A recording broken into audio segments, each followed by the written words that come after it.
പ്രിയപ്പെട്ട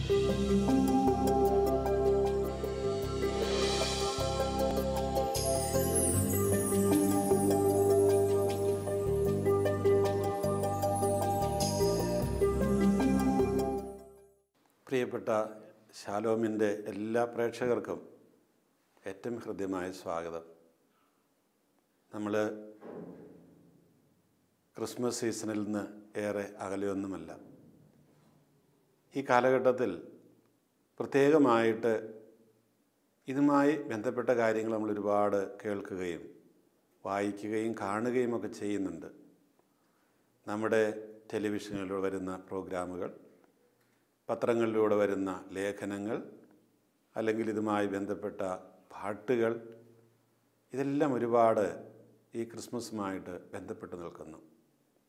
നമ്മൾ പുറത്തിറങ്ങിയാൽ കടകളെല്ലാം മനോഹരമായിട്ട് അലങ്കരിച്ചിരിക്കുന്നു. പലതരത്തിലുള്ള വസ്തുക്കൾ, സമ്മാനങ്ങൾ അവിടെ വിൽക്കുവാനായിട്ട് വെച്ചിരിക്കുന്നു. ഭക്ഷണ സാധനങ്ങൾ, അതുപോലെ ഓരോ വസ്തുവും. ഈ ഒരു പശ്ചാത്തലത്തിൽ നമ്മളെ സംബന്ധിച്ച് ക്രിസ്മസ് എന്താണ്? അത് യഥാർത്ഥത്തിൽ വിശുദ്ധ പൗലോസ് ലീഹ എഫേസ്യർക്ക് എഴുതിയ ലേഖനത്തിൽ വളരെ വ്യംഗ്യമായിട്ട് പറയും. എഫേസ്യർക്ക് എഴുതിയ ലേഖനം 1-ാം അധ്യായത്തിൽ 4-ാം വാക്യം മുതൽ, തൻ്റെ മുമ്പാകെ സ്നേഹത്തിൽ പരിശുദ്ധരും നിഷ്കളങ്കരുമായിരിക്കാൻ ലോകസ്ഥാപനത്തിന് മുമ്പ് തന്നെ അവിടുന്ന് നമ്മെ ക്രിസ്തുവിൽ തിരഞ്ഞെടുത്തു. യേശുക്രിസ്തു വഴി നാം അവിടുത്തെ പുത്രരായി ദത്തെടുക്കപ്പെടുകയാണ്. അവിടുന്ന് തൻ്റെ ഹിതവും ലക്ഷ്യവുമനുസരിച്ച് മുൻകൂട്ടി തീരുമാനിച്ചു. അവിടുന്ന് ഇപ്രകാരം ചെയ്തത് തൻ്റെ പ്രിയപ്പെട്ടവനിലൂടെ നമ്മിൽ ചൊരിഞ്ഞ തൻ്റെ കൃപയുടെ മഹത്വത്തിനും പുകഴ്ചയ്ക്കും വേണ്ടിയാണ്. അവിടുത്തെ കൃപയുടെ സമൃദ്ധിക്കൊത്ത് നമുക്ക് ക്രിസ്തുവിൽ പാപമോചനവും അവൻ്റെ രക്തം വഴി രക്ഷയും കൈവന്നിരിക്കുന്നു. ഇതിനാണ് ക്രിസ്തു വന്നത്. ഈ പറഞ്ഞ കാര്യത്തിൽ നമ്മൾ തൻ്റെ മുമ്പാകെ സ്നേഹത്തിൽ പരിശുദ്ധരും നിഷ്കളങ്കരുമായി ജീവിക്കാൻ വേണ്ടിയിട്ട്. സ്നേഹത്തിൽ പരിശുദ്ധര്. ഈ പരിശുദ്ധി എന്ന് പറയുന്ന വാക്ക് വാസ്തവത്തിൽ ഇന്ന് നമ്മൾ അതേക്കുറിച്ച് വളരെ ഒരു റെസ്ട്രിക്റ്റഡ് അർത്ഥത്തിലാണ് മനസ്സിലാക്കുന്നത്. നേരെ മറിച്ച് അതിൻ്റെ ഉത്ഭവത്തിലേക്ക് പോവുകയാണെങ്കിൽ ഈ പരിശുദ്ധിക്ക് വളരെ വ്യത്യസ്തമായൊരു അർത്ഥമുണ്ട്. അവിടെ വ്യത്യസ്തമായ അർത്ഥമെന്ന് പറയുന്നത് എന്താണ്? നമ്മൾ മറ്റുള്ളവരിൽ നിന്ന് വ്യത്യസ്തരാണ്. അത് ശരി തന്നെയാണ്, നമ്മൾ മറ്റുള്ളവരിൽ നിന്ന് വ്യത്യസ്തരാണ്. അതെങ്ങനെയാണ് വ്യത്യസ്തരാകുന്നത്? ഈ വ്യത്യാസമാണ് ഈ പരിശുദ്ധി എന്ന് പറയുന്നത്. പക്ഷേ ആ വ്യത്യാസം നമ്മുടെ നിറത്തിലോ പൊക്കത്തിലോ വണ്ണത്തിലോ സംസാര ശൈലിയിലോ സംസ്കാരത്തിലോ വർഗത്തിലോ ഒന്നുമല്ല. അതിലുപരിയായിട്ട് ആ വ്യത്യാസം കാണുന്നത് എങ്ങനെയാണെന്ന് വെച്ച് കഴിഞ്ഞാൽ, ദൈവത്തെ കൂടാതെ ജീവിക്കുന്ന ഒരു ലോകം, ആ ലോകത്തിൽ നമ്മൾ വ്യത്യസ്തരാണെന്നാണ് ഈ പറയുന്നത്. അപ്പോൾ നമ്മൾ ദൈവത്തോട് കൂടി ജീവിക്കുന്ന ലോകത്തിലെ പൗരന്മാരായി മാറുന്നു. ചുരുക്കത്തിൽ പരിശുദ്ധരാവുക എന്ന് പറഞ്ഞാൽ ഇപ്രകാരം നമ്മൾ വ്യത്യസ്തരാവുക എന്നുള്ളതാണ്. ഈ പരിശുദ്ധിയെക്കുറിച്ചുള്ള പരിചിന്തനത്തിൽ നമ്മൾ പരമ്പരാഗതമായിട്ട് ചിന്തിച്ച് വച്ചിരിക്കുന്ന, മനസ്സിലാക്കി വച്ചിരിക്കുന്നതിൽ നിന്നൊരല്പം വ്യത്യസ്തമായിട്ട് ചിന്തിക്കാൻ നമുക്ക് കഴിയണം. എങ്കിലേ ഇതിൻ്റെ ആ ഒരു ഒറിജിനൽ മീനിങ് നമുക്ക് മനസ്സിലാവുകയും അതെങ്ങനെ നമ്മുടെ ജീവിതത്തിൽ പ്രായോഗികമാക്കണമെന്ന് മനസ്സിലാക്കാനൊക്കെ സാധിക്കുകയുള്ളൂ. വ്യത്യസ്തരാവുക. ക്രിസ്ത്യാനി എപ്പോഴും വ്യത്യസ്തനായിരിക്കണം എല്ലാ സ്ഥലങ്ങളിലും. ആ വ്യത്യാസം എവിടെയാണ് കാണേണ്ടത്? നമ്മൾ നമ്മുടെ നാഥനായ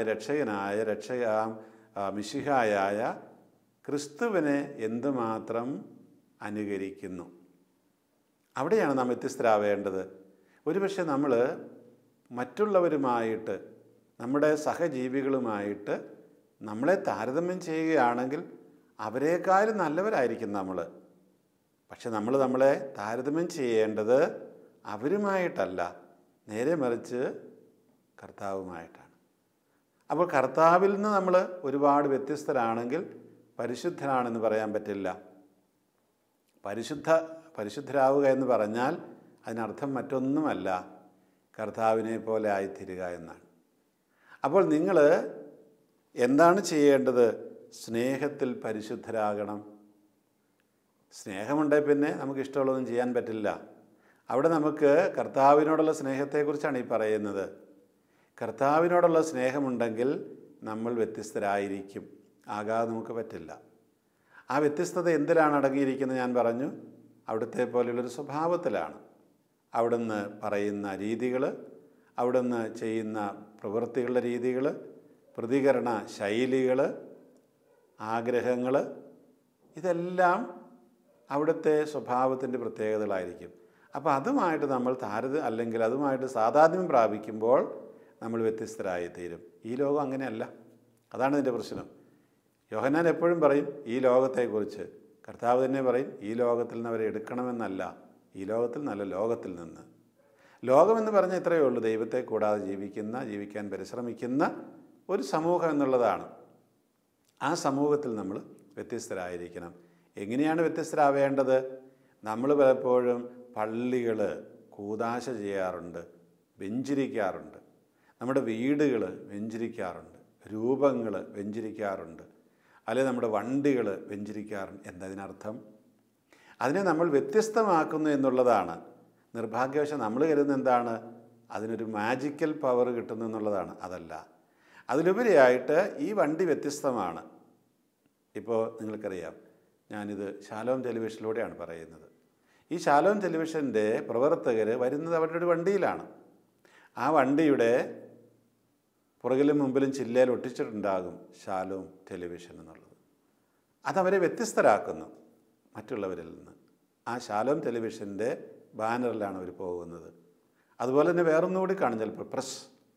പ്രസ് എന്ന് പറഞ്ഞാൽ അവർ മാത്രമല്ല, പത്രക്കാരും ടി വിക്കാരും എല്ലാവരും അങ്ങനെ വെക്കും. കാരണം അവർ മറ്റുള്ളവരിൽ നിന്ന് വ്യത്യസ്തരാണെന്ന് കാണിക്കാൻ വേണ്ടിയിട്ടാണ്. അവർക്ക് ചില പ്രത്യേകമായ അവകാശാധികാരങ്ങൾ ഉണ്ട്.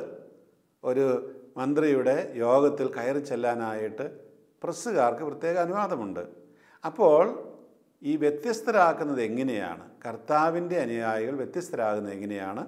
കർത്താവിൻ്റെ സ്വഭാവവിശേഷങ്ങൾ സ്വാംശീകരിച്ചുകൊണ്ട്, സ്വായത്തമാക്കിക്കൊണ്ട്. അങ്ങനെ നമ്മൾ വ്യത്യസ്തരാകണം. അതിന് ആദ്യത്തെ വ്യവസ്ഥ പറഞ്ഞ അവിടെ സ്നേഹം വേണം. സ്നേഹമില്ലാതെ ഒന്നും നടക്കില്ല. കാരണം ഈ വ്യത്യസ്തരാകുമ്പോൾ ഒരുപാട് ബുദ്ധിമുട്ടുകളുണ്ടാകും. ഇംഗ്ലീഷിൽ പ്രൊഫൈൻ ആൻഡ് സേക്രഡ് എന്ന് പറയും. പ്രൊഫാനസ് എന്നൊക്കെ പറഞ്ഞാൽ ഈ ലോകത്തിലുള്ളത് എന്ന അർത്ഥമുള്ളൂ. അപ്പോൾ പ്രൊഫൈൻ ആകരുത്, നമ്മൾ സേക്രഡ് ആകണം. മുൻകാലങ്ങളിലൊക്കെ ഈ വത്തിക്കാനിൽ, റോമിൽ പരിശുദ്ധ പിതാവിൻ്റെ ഓഫീസുകളിൽ വ്യത്യസ്തമായ കോൺഗ്രിഗേഷൻസ്, നമ്മുടെ മന്ത്രിസഭയിൽ വിവിധ മന്ത്രാലയങ്ങളുള്ളതുപോലെ, അതിനവർ പറഞ്ഞിരുന്നത് ഒരു കാലഘട്ടത്തിൽ സേക്രഡ് കോൺഗ്രിഗേഷൻ എന്നാണ്. എന്ന് പറഞ്ഞാൽ എന്താ അർത്ഥം? ആ കോൺഗ്രിഗേഷൻ കൈകാര്യം ചെയ്യുന്നത് ലോകവസ്തുക്കളല്ല, നിയമനങ്ങളോ അങ്ങനെയുള്ളതല്ല. അവിടെ കൈകാര്യം ചെയ്യുന്നത് ഈ വിശ്വാസ സംബന്ധമായ കാര്യങ്ങളാണ്. അത് പറയാൻ വേണ്ടിയിട്ടാണ് സേക്രഡ് എന്ന് പറയുന്നത്. അതുപോലെ നമ്മൾ പരിശുദ്ധ സിംഹാസനം എന്ന് പറയും. പരിശുദ്ധ പിതാവിൻ്റെ ആ സ്ഥാനത്തെ, അല്ലെങ്കിൽ ആ ഒരു സ്ഥാനത്തെയാണ് നമ്മൾ പറയുന്നത്. പരിശുദ്ധ സിംഹാസനം എന്ന് പറഞ്ഞാൽ അത് പറയാൻ കാരണം എന്താണ്? പരിശുദ്ധം അല്ലാത്ത വ്യത്യസ്തമായ വേറെ രീതിയിലുള്ള സിംഹാസനങ്ങൾ അന്നുണ്ട്. ചക്രവർത്തിമാരുടെയും രാജാക്കന്മാരുടെയും ഒക്കെ സിംഹാസനങ്ങളുണ്ട്. ആ സിംഹാസനങ്ങളെല്ലാം പ്രൊഫൈനാണ്. ഈ ലോകത്തിൻ്റെ കാര്യങ്ങൾ നിയന്ത്രിക്കുന്ന സിംഹാസനങ്ങളാണ്. നേരെ മറിച്ച് വിശ്വാസ സംബന്ധമായ കാര്യങ്ങൾ നിയന്ത്രിക്കുന്ന സിംഹാസനത്തെ നമ്മൾ പരിശുദ്ധ സിംഹാസനം എന്ന് വിളിക്കുന്നു. ഇതുപോലെ തന്നെയാണ് നമ്മളൊരു പള്ളി കൂദാശ ചെയ്യുമ്പോൾ എന്താ ചെയ്യുന്നത്? ഒരു സാധാരണ കെട്ടിടത്തെ നമ്മൾ വ്യത്യസ്തമാക്കുകയാണ് ചെയ്യുന്നത്. ഒരു കാസ കൂദാശ ചെയ്യുമ്പോൾ നമ്മൾ അതിനെ വ്യത്യസ്തമാക്കുകയാണ്. എങ്ങനെ? ഈ പള്ളി എന്ന് പറയുന്നൊരു കെട്ടിടം അതൊരു സാധാരണ കെട്ടിടമാണ്. കൂദാശ ചെയ്യപ്പെട്ടിട്ടില്ലെങ്കിൽ അവിടെ നമുക്ക് പന്ത് കളിക്കാം, നാടകം അഭിനയിക്കാം, സിനിമ കാണിക്കാം, ഡാൻസ് കളിക്കാം, മീറ്റിംഗ് നടത്താം. നേരെ മറിച്ച് അത് മാറ്റിവെക്കപ്പെടുകയാണ്, വ്യത്യസ്തമാക്കപ്പെടുകയാണ്. എന്തിനു വേണ്ടിയിട്ട്? സീക്രട്ട് കാര്യങ്ങൾ, വിശ്വാസ സംബന്ധമായ കാര്യങ്ങൾക്ക് വേണ്ടിയിട്ട് അതിനെ ദൈവത്തിന് വേണ്ടി മാത്രം മാറ്റിവെക്കുകയാണ് ചെയ്യുന്നത്. അങ്ങനെയാണത് വിശുദ്ധമായി തീരുന്നത്. അതുപോലെ തന്നെ നമ്മളെപ്പോഴും പറയും കോൺസെക്രേറ്റ് ചെയ്യുക എന്ന് പറയും. വ്രതമെടുക്കുന്ന സന്യസ്തർ കോൺസെക്രേറ്റ് ചെയ്യപ്പെടുകയാണ്. പള്ളിയും കോൺസെക്രേറ്റ് ചെയ്യാമെന്ന് പറയും, കൂദാശ എന്നൊക്കെ പറഞ്ഞാൽ അത് തന്നെയാണ്. അല്ലേ പിതാക്കന്മാർ, മിത്രാന്മാർ കോൺസെക്രേറ്റ് ചെയ്യപ്പെടുന്നു എന്നൊക്കെ പറഞ്ഞ അർത്ഥം എന്താണ്? കോൺസെക്രേറ്റ് എന്ന് പറഞ്ഞാൽ എത്രയേ ഉള്ളൂ, അത് വിശുദ്ധമാക്കുന്നു, വിശുദ്ധമായ കാര്യങ്ങൾ കൈകാര്യം ചെയ്യാൻ വേണ്ടി ഉള്ളതാക്കുന്നു എന്നാണ് അർത്ഥം. അപ്പോൾ ഇപ്പം ഞാൻ കോൺസെക്രേറ്റ് ചെയ്യപ്പെട്ട വ്യക്തിയാണ്, എനിക്കിനി ഭൗതികമായിട്ടില്ലെങ്കിൽ ഈ പ്രൊഫൈൻ കാര്യങ്ങളെ, ലൗകിക കാര്യങ്ങൾ അന്വേഷിച്ച് പോകാൻ നിവൃത്തിയില്ല, സാധിക്കുകയില്ല. നിർഭാഗ്യവശാൽ സംഭവിച്ചത് എന്താണ്?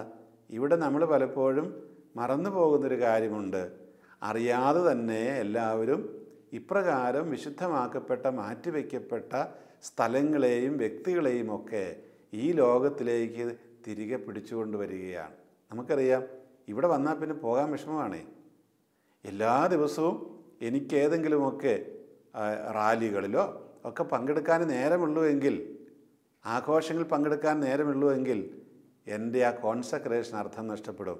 കാരണം ഞാൻ പിന്നെ അതുമായിട്ട് ബന്ധപ്പെട്ട കാര്യങ്ങളല്ല ചെയ്യുക. അതുപോലെ തന്നെ എൻ്റെ സംസാര ശൈലി, ഞാനൊന്ന് പറഞ്ഞ് രണ്ടാമത്തേന് ദേഷ്യപ്പെടുന്ന മനുഷ്യൻ, തെറി വിളിക്കുന്ന മനുഷ്യൻ ഒക്കെ ആണെങ്കിൽ എൻ്റെ ആ കോൺസെക്രേഷൻ നഷ്ടപ്പെടുകയാണ്. കാരണം എന്താണ്? ഞാൻ മാറ്റിവെക്കപ്പെട്ടവനാണെങ്കിലും ഈ ലോകത്തിൻ്റെ വഴിയിലേക്ക് ഞാൻ തിരിഞ്ഞു കഴിഞ്ഞു. അപ്പോൾ കോൺസെക്രേറ്റ് ചെയ്യപ്പെട്ട വസ്തുവോ സ്ഥലമോ ആളുകളോ ഒന്നും ഈ ലോകത്തിൻ്റെ വഴിയിലേക്ക് തിരിയാൻ പാടില്ല. ഞാൻ ശരിയല്ലാത്ത രീതിയിൽ ഒരു കാര്യം കൈകാര്യം ചെയ്യുന്നുണ്ടെങ്കിൽ സർക്കാരിന് നികുതി കൊടുക്കണമെന്നുണ്ട്. ഞാൻ പറയുകയാണ് പള്ളിക്കാരോടല്ലേ അല്ലെങ്കിൽ രൂപത നമ്മൾ നികുതി കൊടുക്കേണ്ട കാര്യമില്ല, അതൊക്കെ നമുക്ക് അങ്ങനെയൊക്കെ ചെയ്താൽ മതി എന്ന് പറയുമ്പോൾ അത് ലോകത്തിൻ്റെ ഭാഷയാണ്. അപ്പം ഞാൻ എൻ്റെ കോൺസെക്രേഷനെ അലങ്കോലപ്പെടുത്തി കഴിഞ്ഞു, അതിനെ ഞാൻ ഡിസക്രേറ്റ് ചെയ്ത് കഴിഞ്ഞു. നമ്മളുടെ സ്വഭാവത്തിൽ നമ്മൾ ചിന്തിക്കണം, നമ്മൾ മാറ്റിവെക്കപ്പെട്ടവരാണ്. എല്ലാ ക്രൈസ്തവരും അഭിഷിക്തരാണ്.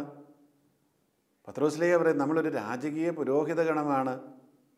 അപ്പം അതുകൊണ്ട് നമ്മൾ മാറ്റിവെക്കപ്പെട്ടവരാണ്. ക്രിസ്ത്യാനികൾ മാറ്റിവെക്കപ്പെട്ടവരാണ്, വ്യത്യസ്തരാക്കപ്പെട്ടവരാണ്. മറ്റുള്ളവരെ പോലെ നമുക്ക് ജീവിക്കാൻ പറ്റില്ല. തൻ്റെ മുമ്പാകെ സ്നേഹത്തിൽ പരിശുദ്ധരാകണം. നമുക്ക് ദൈവത്തോടുള്ള സ്നേഹം, കർത്താവിനോടുള്ള സ്നേഹം, കർത്താവിൻ്റെ പ്രബോധനങ്ങളോടുള്ള സ്നേഹം, അതിലുപരി കർത്താവിൻ്റെ ഭൗതിക ശരീരമായ സഭാസമൂഹത്തോടുള്ള സ്നേഹം. നമ്മൾ ഓർക്കേണ്ടത്, നമ്മൾ ഈ ഭൂമിയിലൊരു ദ്വീപല്ല, നമ്മളൊരു സഭാസമൂഹത്തിൻ്റെ അംഗങ്ങളാണ്. പൗലോസ്ലീഹ പറയുന്നത് എന്താണ്? നമ്മൾ കർത്താവിൻ്റെ ഭൗതിക ശരീരമാണ്. അങ്ങനെയെങ്കിൽ ഈ ഭൗതിക ശരീരത്തിലെ അവയവങ്ങൾ ആണ് നമ്മളെങ്കിൽ ഈ ശരീരത്തെ നമുക്ക് സ്നേഹിക്കാതിരിക്കാൻ പറ്റുമോ? പറ്റില്ല. അതെങ്ങനെയാണ് സ്നേഹിക്കേണ്ടത്? ഈ സ്നേഹം എന്ന് പറയുന്ന ആ ക്രിസ്തുവിൻ്റെ സ്നേഹത്തിൽ, ആ സ്നേഹത്തിലാണ് നമ്മൾ വ്യത്യസ്തരാകേണ്ടത്. ഈ സഭയിൽ കുറ്റങ്ങളുണ്ടാകും, കുറവുകളുണ്ടാകും, തിന്മകളുണ്ടാകും, തെറ്റായ രീതികളുണ്ടാകും, എങ്കിലും നമുക്കതിനെ വെറുക്കാൻ കഴിയില്ല. അവിടെ നമ്മൾ ഓരോരുത്തരും ഈ സ്നേഹത്തിൽ വ്യത്യസ്തരാക്കപ്പെടണം. അതിനുവേണ്ടി നമ്മൾ പരിശ്രമിക്കണം. അതിനുള്ള വഴിയാണ് കർത്താവ് പറഞ്ഞു തന്നത് തൻ്റെ ജനന മരണങ്ങളിലൂടെയൊക്കെ. അതെന്താണ്? സഹിക്കുക, വീണ്ടും സഹിക്കുക, ഒരു കുറ്റവും ചെയ്യാതെ. മറ്റുള്ളവർക്ക് വേണ്ടി നമ്മൾ പാപപരിഹാരത്തിനായിട്ടൊരു ബലിയായി അർപ്പിക്കപ്പെടുക. ഇത് സാധിക്കുമെങ്കിലേ നമുക്ക് വ്യത്യസ്തരാകാൻ പറ്റുകയുള്ളൂ, മാറ്റിവെക്കപ്പെട്ടവരാകാൻ പറ്റുകയുള്ളൂ, പരിശുദ്ധരാകാൻ പറ്റുകയുള്ളൂ. പൗലോസ്ലീഹ എപ്പോഴും പറയുന്ന ഒരു കാര്യമുണ്ട്, നിങ്ങൾ വിശ്വാസം പോലെ നീതീകരിക്കപ്പെടുക എന്ന് പറഞ്ഞാൽ ഇത് തന്നെയാണ്. നമ്മൾ ദൈവത്തിൻ്റെ നിയമങ്ങൾ പൂർണ്ണമായിട്ട് അനുസരിക്കുന്നവരായി മാറുക, അതാണ് നീതീകരണം എന്ന് പറയുന്നത്. അപ്പം ഇങ്ങനെ കർത്താവ് ജനിച്ചതും മരിച്ചതെല്ലാം എന്തിനു വേണ്ടിയിട്ടാണ്? നമ്മൾ തൻ്റെ മുമ്പാകെ സ്നേഹത്തിൽ പരിശുദ്ധരാകാൻ വേണ്ടിയിട്ടാണ്. പരിശുദ്ധരാകുക എന്നുള്ളതാണ്. അപ്പോൾ വ്യത്യസ്തരായിത്തീരുക. ആ വ്യത്യാസം ഏതൊരു രംഗത്തും ഉണ്ടാകണം. പഠിപ്പിക്കുന്ന ഒരു വ്യക്തി, അധ്യാപകൻ, അധ്യാപിക, സ്കൂളിൽ ചെല്ലുമ്പോൾ മറ്റുള്ളവർക്ക് മനസ്സിലാകണം ഇത് ഒരു വ്യത്യസ്ത അധ്യാപകനോ അധ്യാപികയോ ആണെന്ന്. കേവലം പണം കിട്ടി ജീവിക്കാൻ വേണ്ടി അല്ല നമ്മളൊരു അധ്യാപകനോ അധ്യാപികയോ ആകേണ്ടത്.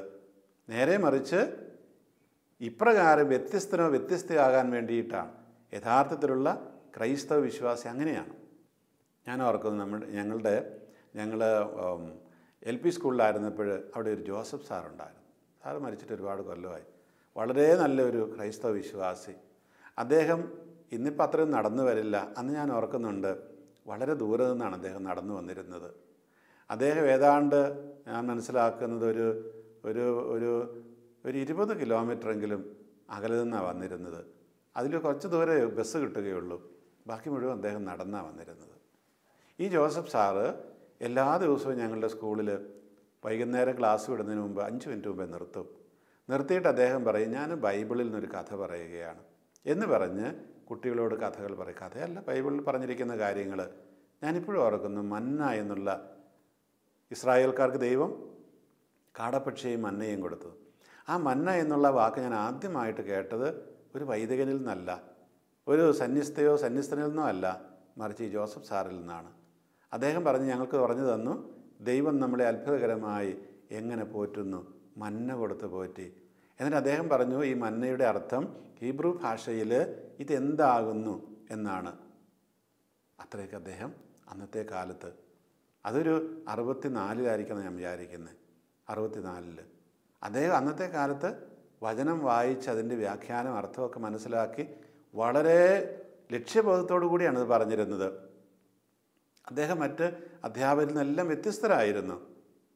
അവിടെ വേറെയും ക്രൈസ്തവ അധ്യാപകരുണ്ടായിരുന്നു. പക്ഷേ ഈ ജോസഫ് സാർ ചെയ്തിരുന്ന പോലെ ആരും ചെയ്തിരുന്നില്ല. അപ്പം അദ്ദേഹം വ്യത്യസ്തനായി. അദ്ദേഹത്തിനൊരു ലക്ഷ്യമുണ്ടായിരുന്നു, അദ്ദേഹത്തിനൊരു ബോധ്യമുണ്ടായിരുന്നു താനൊരു ക്രിസ്ത്യാനിയാണ് എന്നുള്ളത്. സ്നേഹത്തിൽ, ക്രിസ്തുവിനോടുള്ള സ്നേഹത്തിൽ അദ്ദേഹം വ്യത്യസ്തനായി. പ്രിയമുള്ളവരെ, ഈ വ്യത്യാസത്തിലേക്കാണ് നമ്മൾ ക്ഷണിക്കപ്പെട്ടിരിക്കുന്നത്. കർത്താവ് വന്നത് ആ വ്യത്യാസം എങ്ങനെ ആയിരിക്കണം എന്നൊരു വഴി കാണിച്ചു തരാൻ വേണ്ടിയിട്ടാണ്. അതാണ് ക്രിസ്മസിൻ്റെ അർത്ഥം എന്ന് പറയുന്നത്. വീണ്ടും രണ്ടാമത്തെ കാര്യം എന്താണ്?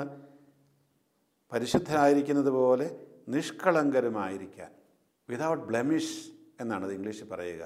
Blameless, without blemish. അത് ഒരു മൃഗ ബലിയുമായിട്ട് ബന്ധപ്പെട്ടതാണ്. ജെറുസലം ദേവാലയത്തിൽ ദിനംതോറും അനേകം മൃഗങ്ങളെ ബലിയർപ്പിക്കുമായിരുന്നു, പാപപരിഹാരത്തിനായിട്ട്, അങ്ങനെയൊക്കെ ആയിട്ട് ഓരോ തരത്തിലുള്ള ബലികൾ. അപ്പോൾ ഈ ബലിക്ക് വന്നിരുന്ന മൃഗങ്ങൾ, ദൈവത്തിൻ്റെ കൽപ്പനയുണ്ട്, അത് വിതൗട്ട് ബ്ലെമിഷ്, കളങ്കമില്ലാത്തതായിരിക്കണം, കുറ്റമില്ലാത്തതായിരിക്കണം, കുറവില്ലാത്തതായിരിക്കണം, രോഗമില്ലാത്തതായിരിക്കണം.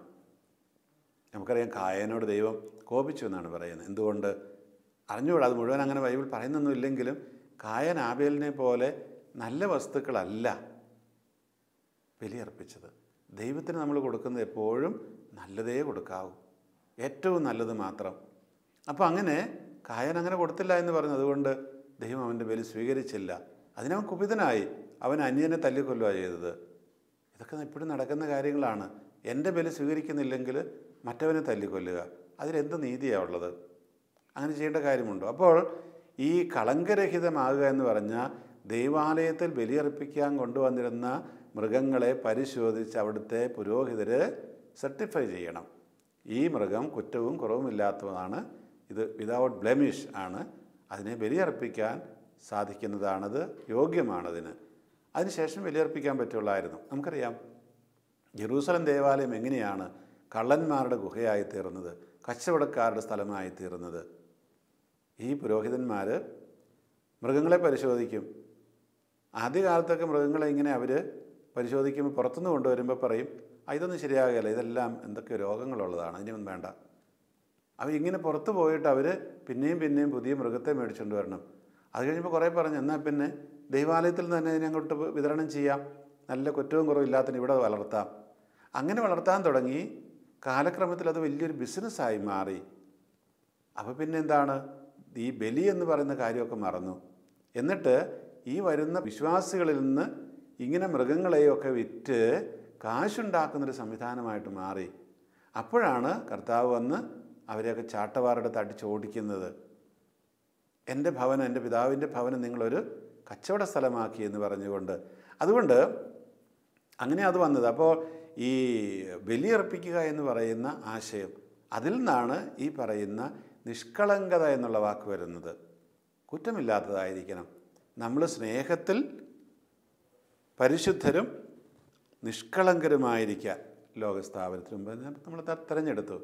അപ്പോൾ ഈ സ്നേഹത്തിൽ നമ്മൾ നിഷ്കളങ്കരായിരിക്കണം, ബലിയർപ്പിക്കാൻ പറ്റിയ രീതിയിലുള്ളതായിരിക്കണം. നമ്മളങ്ങനെ പൗലോസ്ലീഹ പറയുന്നത് പോലെ ഒരു സജീവ ബലിയായി നമ്മുടെ ശരീരങ്ങളെ നമ്മളെ തന്നെ അർപ്പിക്കേണ്ടതുണ്ട്. ഇവിടെ കർത്താവ് വന്ന് കാണിച്ചു തന്ന വഴി അത് തന്നെയാണ്. ഇപ്രകാരം ഒരു സജീവ ബലിയായിട്ട് അവിടുന്ന് അർപ്പിക്കുകയാണ് ചെയ്തത്. നമ്മുടെ ഈ അപ്പം മുറിക്കൽ ശുശ്രൂഷ, കുർബാന എന്ന് പറയുന്നത് അത് തന്നെയല്ലേ. നമ്മളവിടെ ഇപ്രകാരം ഈ ബലികളായിത്തീരുകയാണ് ചെയ്യുന്നത്. നമ്മളെ ബലിയർപ്പിച്ചുകൊണ്ട്. അതേ ഒരു വഴിയുള്ളൂ, വേറെ വഴിയില്ലല്ലോ. നമ്മൾ കുർബാന കാണുന്നതിലല്ല, അതിലുപരി നമ്മൾ അതോടൊപ്പം ബലിയായിത്തീരുന്നതിലാണ്. നമ്മൾ പലപ്പോഴും പറയാറുണ്ട്, അവിടുത്തെ ആ അപ്പത്തോടും വീഞ്ഞിനോടും ഒപ്പം ഞങ്ങളുടെ എല്ലാ ജീവിതങ്ങളെയും സമർപ്പിക്കുന്നുവെന്ന്. എന്ന് പറഞ്ഞ അർത്ഥം മറ്റൊന്നുമല്ല, ആ ജീവിതങ്ങൾ പുറത്തിറങ്ങിക്കഴിയുമ്പോൾ ബലികളായിട്ട് രൂപാന്തരപ്പെടും. എൻ്റെ കുടുംബത്തിന് വേണ്ടിയിട്ട്, എൻ്റെ രാജ്യത്തിന് വേണ്ടിയിട്ട്, എൻ്റെ സമൂഹത്തിന് വേണ്ടിയിട്ട്, എൻ്റെ ഇടവകയ്ക്ക് വേണ്ടിയിട്ട്, എൻ്റെ ജോലിസ്ഥലത്തിന് വേണ്ടിയിട്ടൊക്കെ ഞാൻ ബലിയായിത്തീരും. എൻ്റെ ഇടവകയിൽ നമുക്ക് ഒരുപാട് ഉത്തരവാദിത്തങ്ങളുണ്ട്. വികാരിച്ചൻ പറഞ്ഞാലും പറഞ്ഞില്ലെങ്കിലും കുറേ കാര്യങ്ങൾ നമ്മൾ ചെയ്തേ മതിയാകും. അവിടെ നമ്മൾ ബലിയാകാതെ പറ്റില്ലല്ലോ. ഒരുപക്ഷെ നമ്മൾ പഠിപ്പിക്കുന്ന സ്കൂളിലായിരിക്കാം, മറ്റുള്ളവരൊക്കെ നമ്മൾ ചെയ്യുന്നത് പോലെ ചെയ്യണമെന്നുണ്ടാകണമെന്നില്ല. അല്ലെങ്കിൽ ഒരു ആശുപത്രിയിൽ നേഴ്സ് മറ്റു നേഴ്സുമാർ ചെയ്യുന്നത് പോലെ അല്ല. നമുക്ക് കുറച്ചുകൂടി നിഷ്കളങ്കമായ ബലിവസ്തുവാകാൻ കഴിയണം. അങ്ങനെ ബലിവസ്തുവാകുമ്പോഴേ നമ്മൾക്ക് ഈ ക്രിസ്മസിൻ്റെ അർത്ഥം മനസ്സിലാവുകയുള്ളൂ. എന്തിനാണ് കർത്താവ് ഈ ലോകത്തിലേക്ക് വന്നതെന്ന് മനസ്സിലാവുകയുള്ളൂ. ഈ വഴി കാണിച്ചു തരാൻ വേണ്ടിയിട്ടാണ്. അപ്പോൾ നിങ്ങൾ തൻ്റെ മുമ്പാകെ സ്നേഹത്തിൽ പരിശുദ്ധരും നിഷ്കളങ്കരുമായിരിക്കാൻ ലോകസ്ഥാപനത്തിന് മുമ്പ് തന്നെ അവിടുന്ന് നമ്മെ ക്രിസ്തുവിൽ തിരഞ്ഞെടുത്തു. അപ്പോൾ ലോകസ്ഥാപനത്തിന് മുമ്പ് തന്നെ ദൈവം നമ്മളെക്കുറിച്ച് വലിയ ചിന്തയുള്ളവനാണ്. നമ്മൾ ചിന്തിക്കുന്നത് പോലെ നമ്മൾ ചോദിക്കുമ്പോൾ മാത്രം ചിന്തിക്കുന്നൊരു ദൈവമല്ല. നമ്മളുടെ അസ്തിത്വത്തെക്കുറിച്ച് അനാദിയിൽ തന്നെ ദൈവത്തിൻ്റെ മനസ്സിലുണ്ട്. ദൈവം അങ്ങനെയാണല്ലോ. കാരണം ദൈവത്തിന് സമയമൊന്നുമില്ല, കാലമില്ല. അതുകൊണ്ട് തന്നെ നമ്മളെല്ലാം ദൈവത്തിൻ്റെ മനസ്സിലുണ്ട്. നമ്മൾ പേടിക്കേണ്ട കാര്യമില്ല. പക്ഷേ ഇപ്രകാരം നമ്മൾ ഈ പറയുന്നത് പോലെ സ്നേഹത്തിൽ നിഷ്കളങ്കർ, വ്യത്യസ്തരാകണം. അവിടുത്തുള്ള സ്നേഹം വിട്ടുപോകാൻ പാടില്ല. അതുപോലെ തന്നെ നിഷ്കളങ്കരായിരിക്കണം. നമ്മൾ ഒരു ബലിയർപ്പിക്കാൻ ദേവാലയത്തിൽ കൊണ്ടുപോകുന്ന ആ നിഷ്കളങ്കമായ ആട്ടിൻകുട്ടിയെപ്പോലെ ആയിത്തീരാൻ വേണ്ടിയിട്ടാണ് ദൈവം നമ്മളെ സൃഷ്ടിച്ചിരിക്കുന്നത്. അതെവിടെയാണ് ആയിത്തീരേണ്ടത്? വീണ്ടും സ്വർഗത്തിൽ ചെന്ന ശേഷമല്ല. അവിടെ അങ്ങനെ ആയിരിക്കാനേ പറ്റുകയുള്ളൂ, അല്ലേ നരകമാണ്. നേരെ മറിച്ച് അത് ഇവിടെ ആയിരിക്കാനാണ്. അവിടെയാണ് പലപ്പോഴും പലർക്കും നമുക്കത് മനസ്സിലാകാതെ പോകുന്നത്. കർത്താവ് വന്നത് ഈ ലോകത്തിൽ നമ്മൾ സ്നേഹത്തിൽ വ്യത്യസ്തരും അതുപോലെ നിഷ്കളങ്കരും ആകാൻ വേണ്ടിയിട്ടാണ്, വിശുദ്ധരാകാൻ വേണ്ടിയിട്ടാണ്. ഈ പാപം ചെയ്ത ലോകത്തിൽ നിന്ന് വ്യത്യസ്തരാകാൻ വേണ്ടിയിട്ടാണ്. നമ്മൾ പലപ്പോഴും എന്താ ചെയ്യുന്നത്? ക്രൈസ്തവർ മറ്റുള്ളവരുമായിട്ട് പരമാവധി ആരും അറിയാത്ത രീതിയിൽ, എല്ലാ രീതിയിലും അവരെ പോലെ ആകാൻ ശ്രമിക്കും. അതുകൊണ്ട് എന്തെങ്കിലും പ്രയോജനമുണ്ടോ? ഒരു പ്രയോജനവും ഇല്ല. അങ്ങനെയല്ല നമ്മളായിത്തീരേണ്ടത്. നമ്മൾ യേശുവിനെ പോലെ വ്യത്യസ്തരാകാനായിട്ട് പരിശ്രമിക്കുക, പരിശുദ്ധരാകാനായിട്ട് പരിശ്രമിക്കുക. പൗലോസ്ലീഹയുടെ ഭാഷയിൽ നീതീകരിക്കപ്പെട്ടവരാകാനായിട്ട് പരിശ്രമിക്കുക. എന്നെ ദൈവത്തിന് ബലിയർപ്പിക്കാൻ പറ്റിയ രീതിയിലുള്ള നിഷ്കളങ്കനായ ഒരാളായി ഞാൻ മാറി എന്ന് പറയാനായിട്ട് കഴിയുക. അതിനു വേണ്ടിയിട്ടാണ് നമ്മൾ തിരഞ്ഞെടുക്കപ്പെട്ടത്. അതിനു വേണ്ടിയിട്ടാണ് നമ്മളെ അങ്ങനെ ഒരു വഴി കാണിച്ചു തരാൻ വേണ്ടിയിട്ടാണ്. ഇതൊക്കെ നമ്മളോട് പറയാൻ വേണ്ടിയിട്ടാണ് ദൈവം വന്നത്. കർത്താവ് തന്നെ പറഞ്ഞാൽ പോയാൽ നിങ്ങൾ പേടിക്കേണ്ട, അവിടെ ഒരുപാട് സ്ഥലമുണ്ട്. നമ്മളിങ്ങനെ ഇതൊന്നും അറിയത്തില്ലാതിരിക്കുകയായിരുന്നു. കർത്താവ് വന്ന് വെളിപ്പെടുത്തി. ദൈവത്തിൻ്റെ വചനം മാംസമായതാണ്. ദൈവം ഒരുപാട് കാര്യങ്ങൾ പണ്ട് പറഞ്ഞു. പക്ഷേ അവസാനമായിട്ട് ദൈവം ഇതൊക്കെ പറഞ്ഞു തന്നിരിക്കുന്നു. ഇനി ഇതിനപ്പുറത്തൊന്നുമില്ല, ധാരാളം മതിയത്. അപ്പോൾ നമുക്കങ്ങനെ അവിടുത്തെ ആ വചനം സ്വീകരിച്ച് ഇങ്ങനെ ആയിത്തീരാൻ കഴിയുമ്പോൾ യഥാർത്ഥത്തിൽ ഈ ലോകം തന്നെ സ്വർഗമായി മാറും. ഇത് തന്നെ ദൈവത്തിൻ്റെ രാജ്യമായി മാറും. നമ്മൾ ദിനംതോറും പ്രാർത്ഥിക്കുന്ന അങ്ങയുടെ രാജ്യം വരണമേ എന്നുള്ള പ്രാർത്ഥന അതിവിടെ സാർത്ഥകമായി തീരും. നമ്മുടെ ക്രിസ്മസും മറ്റാഘോഷങ്ങളും എന്തെങ്കിലുമൊക്കെ ആവട്ടെ, എല്ലാം ഈ രീതിയിലുള്ള ഒരു കാഴ്ചപ്പാടോട് കൂടിയിട്ട് ഈ ലോകത്തിൽ നിന്ന് വ്യത്യസ്തരായിരിക്കാനൊരു കാഴ്ചപ്പാടോട് കൂടിയിട്ട് നമുക്ക് ചെയ്യാൻ കഴിയട്ടെ. നമ്മൾ ചെയ്യുന്ന ജോലികളും നമ്മൾ നടക്കുന്ന രീതികളും നമ്മളുടെ വീടുകളും ഒക്കെ നമുക്ക് ഈ രീതിയിൽ വിശുദ്ധവും നിഷ്കളങ്കവുമാക്കാനായിട്ട് പരിശ്രമിക്കാം. അപ്പോൾ അങ്ങനെ നിഷ്കളങ്കമായി തീരുമ്പോഴാണ് ഈ ലോകത്തിൽ മറ്റുള്ളവർക്കും ഇത് സ്വർഗമായിട്ട് തീരുക. കർത്താവ് പറഞ്ഞത് ഈ സ്വർഗരാജ്യം ഈ ലോകത്തിൽ തന്നെയുണ്ട്, അത് നിങ്ങളിൽ തന്നെയുണ്ട് എന്ന് പറഞ്ഞാൽ ഞാനുള്ളിടത്തോളം കാലം ഞാനുള്ളിടത്തെല്ലാം ആ സ്വർഗരാജ്യമുണ്ട് എന്നാണ് ഈ പറഞ്ഞു വന്നതിനർത്ഥം. മറ്റൊന്നുമല്ല, ക്രിസ്തു നമ്മളിൽ രൂപപ്പെടുവോളം നമ്മൾ പ്രസവ വേദന അനുഭവിക്കണം. നമ്മളിൽ മാത്രമല്ല മറ്റെല്ലാവരിലും. സ്നേഹമുള്ളവരെ, ഈ ഒരു ചിന്ത ഈ ക്രിസ്മസ് സീസണിൽ നിങ്ങളുടെയൊക്കെ മനസ്സിലുണ്ടായിരിക്കട്ടെ. കർത്താവ് എന്തിനു വന്നു, ഏത് വഴിയാണ് കാണിച്ചു തന്നെന്നുള്ള ആ ചിന്ത നിങ്ങളുടെയൊക്കെ മനസ്സിലുണ്ടാവട്ടെ എന്ന് ഞാൻ പ്രാർത്ഥിക്കുകയാണ്. എല്ലാവർക്കും എല്ലാവിധ ദൈവാനുഗ്രഹവും നേരുന്നു. നമുക്ക് പ്രാർത്ഥിക്കാം. കർത്താവേ, നിൻ്റെ ഈ ഭൂമിയിലേക്കുള്ള ആഗമനത്തിൽ നിനക്ക് പ്രത്യേകമായ ലക്ഷ്യമുണ്ടായിരുന്നുവല്ലോ. ഞങ്ങൾ ഓരോരുത്തരും നിന്നെപ്പോലെ ആയിത്തീർന്ന് നിൻ്റെ വഴി സ്വീകരിച്ച് വ്യത്യസ്തരും പരിശുദ്ധരും നിഷ്കളങ്കരും നിനക്ക് വേണ്ടി ഒരു യാഗമായി അർപ്പിക്കപ്പെടാൻ യോഗ്യതയുള്ളവരുമൊക്കെ ആക്കാൻ വേണ്ടിയാണല്ലോ നീ വന്നത്. നീ കാണിച്ചെന്ന വഴി പ്രയാസമുള്ളതാണെന്ന് ഞങ്ങൾക്കറിയാം. എങ്കിലും അതിനെ സ്വീകരിച്ച് മുന്നോട്ട് പോകാനുള്ള, ഈ ലോകത്തെ സ്വർഗമാക്കി തീർക്കാനുള്ള ഞങ്ങളുടെ വലിയ ദൗത്യത്തെ നീ അനുഗ്രഹിക്കണമേ, ശക്തിപ്പെടുത്തണമേ. ആമേൻ.